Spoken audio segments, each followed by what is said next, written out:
Hello dear students, hope you all are fine.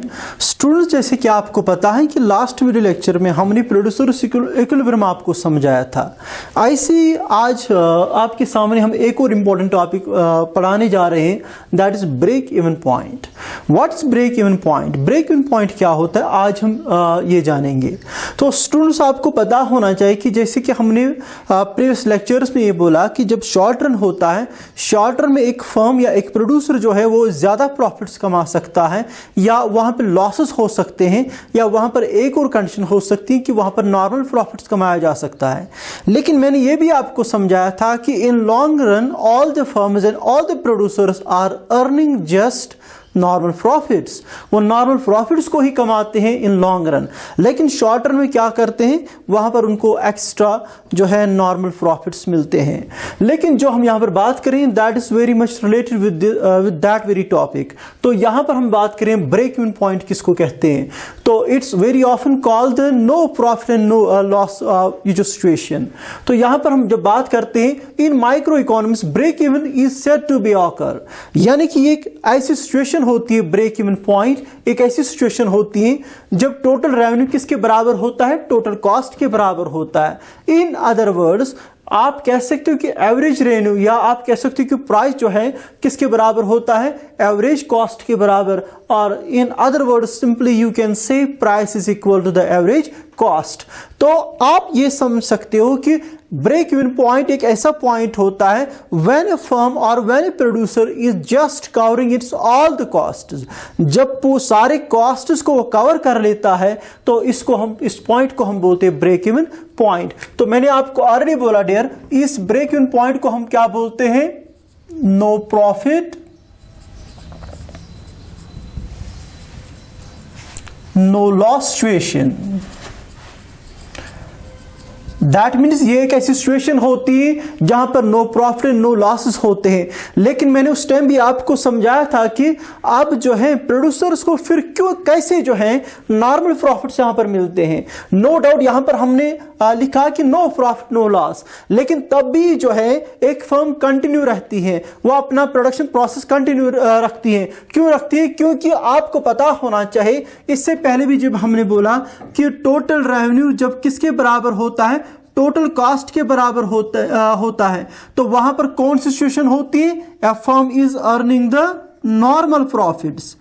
कौन से profits कमाते हैं ये जो फर्म्स, नॉर्मल प्रॉफिट्स। लेकिन उस टाइम भी मैंने आपको समझाया था कि नॉर्मल प्रॉफिट्स किस में होते हैं, that are include in the total cost.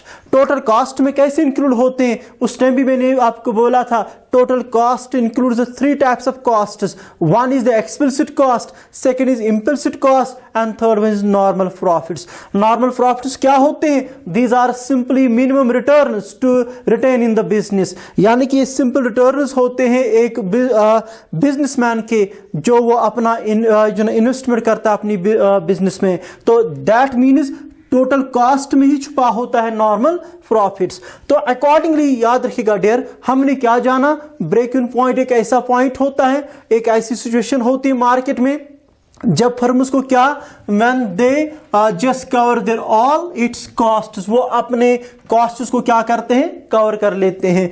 तो यही हमने जो है ग्राफिकली हमने यहां पर समझा दिया। तो देखिए डियर, यहां पर एक हमने ग्राफ बना दिया।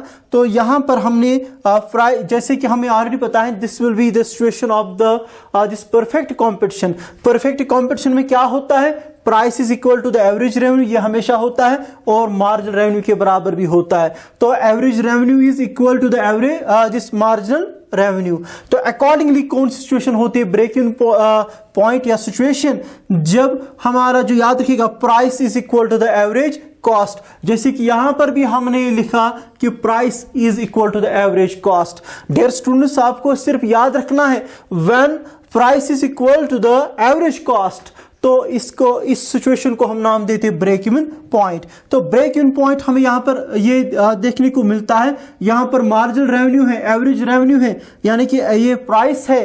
तो यहां पर आप देख सकते हो कि ये जो मार्जिनल रेवेन्यू या एवरेज रेवेन्यू जो है, it is just touching the lowest point of the average cost.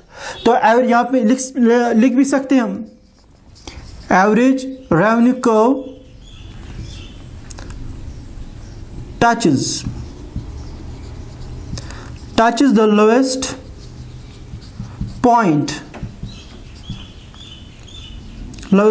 Of average cost, यानी कि जो एवरेज कॉस्ट कर्व जो है इसके लोएस्ट पॉइंट को कौन टच कर लेती है? Average revenue.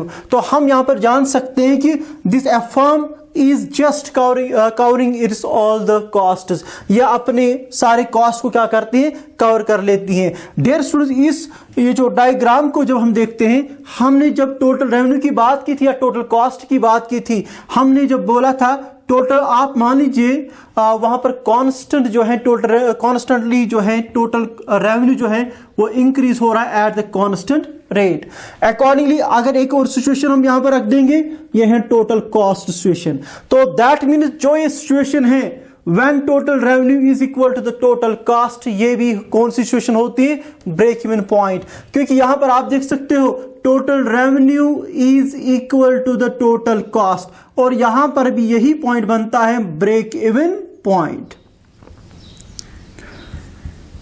और आप देख सकते हो पहले वाली ये जो फेज में यहां पर टोटल कॉस्ट जो है that is the greater than the total revenue. तो यहां पर आप जब टोटल कॉस्ट ज्यादा होगा टोटल रेवेन्यू से, तो फिर क्या कौन सी सिचुएशन होगी? यहां पर लॉसेस होंगे। और याद रखिएगा डियर, और इसके बाद वाली सिचुएशन की जब हम बात करते हैं when total revenue is greater than the total cost, इस सिचुएशन को हम नाम देते हैं सुपर नॉर्मल प्रॉफिट्स। यहां पर ज्यादा प्रॉफिट्स मिलेंगे, लेकिन मैंने आपको ऑलरेडी बोला जब टोटल रेवेन्यू टोटल कॉस्ट जो है इक्वल होते हैं at point E, this point is called the break even point. ये हमने टोटल कॉस्ट और टोटल रेवेन्यू अप्रोच से समझा आपको कि ब्रेक इवन पॉइंट कहां पर आपका हो सकता है, लेकिन अकॉर्डिंगली हम यहां पर marginal revenue, average revenue curve के जरिए से हम दिखा सकते हैं, या एवरेज कॉस्ट कर्व के जरिए से दिखा सकते हैं कि कैसे ब्रेक इवन पॉइंट बनता है। तो ब्रेक इवन पॉइंट क्या है? ये एक ऐसा पॉइंट है, ये एक ऐसी सिचुएशन है जब no profit no loss situation होती है, but still a firm, a producer is in business, वो अभी भी जो है प्रोडक्शन प्रोसेस में है। क्यों? क्योंकि they are just covering the average cost। उनको क्या मिलता है इससे? they get the normal profits, उनको नॉर्मल प्रॉफिट्स मिलते हैं। They are not getting the super normal profits, उनको सुपर नॉर्मल प्रॉफिट्स नहीं मिलते हैं, ज्यादा नफा उनको नहीं मिल रहा है, लेकिन they are still in gain, अभी भी उनको फायदा है। क्यों? क्योंकि मैंने बोला कि टोटल कॉस्ट में ही जो है उनके मिनिमम रिटर्न छुपे हुए होते हैं। अकॉर्डिंगली ये अप्रोच भी हमने ऐसे ब्रेक इवन पॉइंट हमने इस तरीके से भी आपको समझाया, या हमने ऐसे दिखाया total cost and total revenue approach के जरिए से भी हमने ब्रेक इवन पॉइंट जो है आपको समझा दिया। तो ऐसे एक और सिचुएशन हम ले सकते हैं, जैसे मान लीजिए यही एक ये जो डायग्राम है, तो हम यहां पर एक और सिचुएशन दिखा सकते हैं।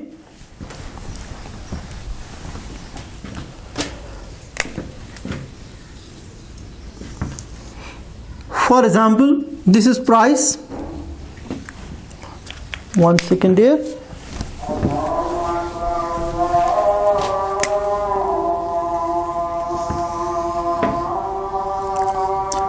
This is average revenue, marginal revenue and price. Okay dear, आप मान लीजिए अगर एक ऐसी सिचुएशन होगी जब एवरेज कॉस्ट ऐसे होगा, एवरेज कॉस्ट करो ऐसे होगी, तो आप कह सकते हो marginal revenue is greater than the average cost. तो एवरेज कॉस्ट जो है वो नीचे है, यहां पर इसका लोएस्ट पॉइंट ये है डियर। तो हम कह सकते हैं कि इस सिचुएशन में क्या होते हैं, तो यहां पर सुपर नॉर्मल प्रॉफिट्स उनको मिलते हैं फर्म्स को, super normal profits. Okay dear, यहां पर एक फर्म को क्या मिलते हैं? Super normal profits. क्यों मिलते हैं? बिकॉज इन दिस सिचुएशन, इस सिचुएशन में क्या है? प्राइस। क्योंकि हमने ऑलरेडी बोला average revenue is nothing but it's a price. Average revenue कुछ भी नहीं होता है, सिर्फ ये क्या होता है? The rate at which the output is sold, units of output is sold. किस रेट पर आप चीजों को बेच रहे हो वही तो होता है क्या? एवरेज रेवेन्यू, या आप प्राइस भी कह सकते हो। तो इस सिचुएशन में क्या होता है? Price is greater than average cost. क्योंकि आप देख सकते हो ये लाइन जो है प्राइस वाली लाइन, एवरेज वाली लाइन, एवरेज रेवेन्यू वाली लाइन या मार्जिनल रेवेन्यू वाली लाइन, ये जो अबव है किससे? Lowest point of the average cost. Average cost के लोएस्ट पॉइंट ये है, लेकिन आप देख सकते हो this average revenue curve is above the lowest point of the average cost. So in this situation a firm or a producer is earning more profits, ये situation जो होती है, ये ऐसी सिचुएशन होती है जो मैंने आपको बोला when total revenue is greater than the total cost, या यहां पर आपने समझा कि price is greater than the average cost. तो ये दूसरी कंडीशन आ गई। पहली कंडीशन क्या आ गई? ब्रेक इवन पॉइंट, जब आपको नॉर्मल प्रॉफिट्स मिलते हैं। लेकिन दूसरी सिचुएशन जब आपको सुपर नॉर्मल प्रॉफिट्स मिलते हैं when price is greater than average cost. यहां पर सिर्फ आपका ये जो ना कॉस्ट ही कवर नहीं होता, आप इसके अलावा और भी ज्यादा कमा लेते हो। हमने ऑलरेडी बोला कि ब्रेक इवन पॉइंट क्या होता है? जब एक फर्म सिर्फ अपने कॉस्ट को कवर कर लेते हैं तो वो नॉर्मल प्रॉफिट्स कमाते हैं। लेकिन ये दूसरी सिचुएशन हमने बोली, this is that situation when a firm is earning more and more profits because price is greater than the this average cost. ये दूसरी सिचुएशन होती है। एक और सिचुएशन की हम बात करेंगे।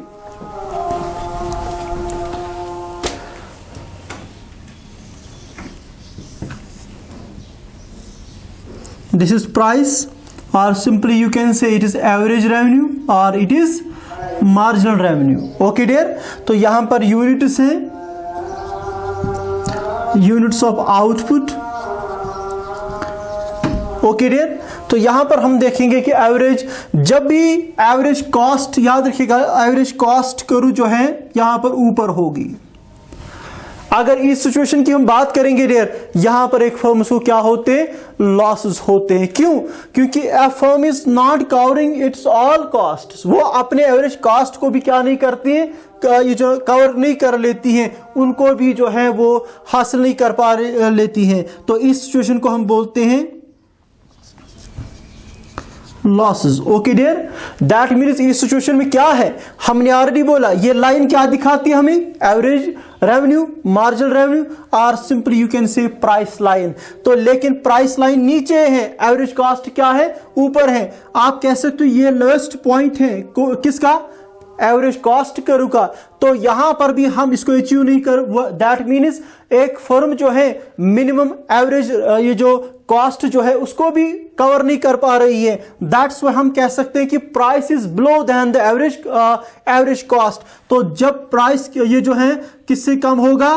तो जब प्राइस कम होगा एवरेज कॉस्ट से, तो डियर स्टूडेंट्स एक फर्म को क्या आते हैं? लॉसेस आते हैं। इन तीनों सिचुएशंस की जब बात होती है, हमने ऑलरेडी बोला डियर ये सिचुएशन जो है शॉर्ट रन में होते हैं। लेकिन हमने जब आज ये मैंने आपको ऑलरेडी बोला, जब लॉन्ग रन की बात हो रही है तो हमेशा एक फर्म्स को क्या मिलते हैं? ब्रेक इवन पॉइंट वहां पर होता है, वहां पर they are just earning this normal profits. तो हम कह सकते हैं कि ब्रेक इवन पॉइंट जो है सिर्फ वहां पर अचीव हो सकता है when A firm is covering its all it's costs. वो अपने कॉस्ट को क्या करते हैं? कवर कर लेते हैं। जैसे हमने पहली वाली जो है फिगर बनाई थी, its average revenue, its marginal revenue and it is, और you can say its price. और यहां पर हमने कौन सी लाइन बना दी? It is average this average cost line, या करो आप कह सकते हो डियर, या ऐसे भी आप बना सकते हो इट्स मार्जिनल कॉस्ट, ऐसे भी आप लिख सकते हो। डियर स्टूडेंट्स, ये हमारा जो यहाँ पर ये पॉइंट है क्यू, तो यही जो है हमारा कौन सा पॉइंट है? Break even point. बिकॉज यहां पर क्या होते हैं? प्रोड्यूसर्स इक्विलिब्रियम की कंडीशन भी जो है पूरी होती है, और यहां पर एक फर्म जो है अपने कॉस्ट भी क्या करती है? कवर कर लेती है। तो दैट्स व्हाई इस सिचुएशन में क्या होता है? Price is equal to the average जिस एवरेज कॉस्ट। तो यहीं पर जो है आपको क्या मिलते हैं? एक फर्म को मिलते हैं नॉर्मल प्रॉफिट्स। तो इस तरीके से हमने जाना कि ब्रेक इवन पॉइंट जो है तो सिर्फ वही सिचुएशन होती है जहां पर एक फर्म को सारे कॉस्ट जो है कवर होते हैं, और यहां पर फर्म जो है ज्यादा प्रॉफिट नहीं कमा लेते हैं, ना ही लॉसेस में होते हैं, तो तब भी उनका बिजनेस जो है कंटिन्यू रहता है, उनमें कोई प्रॉब्लम नहीं होती है because they are covering the costs. क्योंकि हमने इसमें समझाया कि कॉस्ट्स को कवर करने का मतलब क्या है? They are earning the minimum profits, या they are earning the minimum returns. उनको वो मिनिमम रिटर्न्स अचीव हो रहे हैं जिनकी वजह से अपने बिजनेस को क्या कर रहे हैं? कंटिन्यू रख रहे हैं। तो दैट्स व्हाई अगर ये एवरेज कॉस्ट उनको कवर नहीं होंगे, अगर उनको वेरिएबल कॉस्ट जो है कवर नहीं होंगे, वो आगे वाले इस टॉपिक में पढ़ाएंगे आपको शटडाउन पॉइंट किसको कहते हैं, तो वो हम आगे पढ़ाएंगे आपको। लेकिन मैं आपको समझा रहा हूं यहां पर कि एवरेज कॉस्ट जो है, तो याद रखिएगा डियर, एवरेज कॉस्ट में उनका प्रॉफिट भी छुपा होता है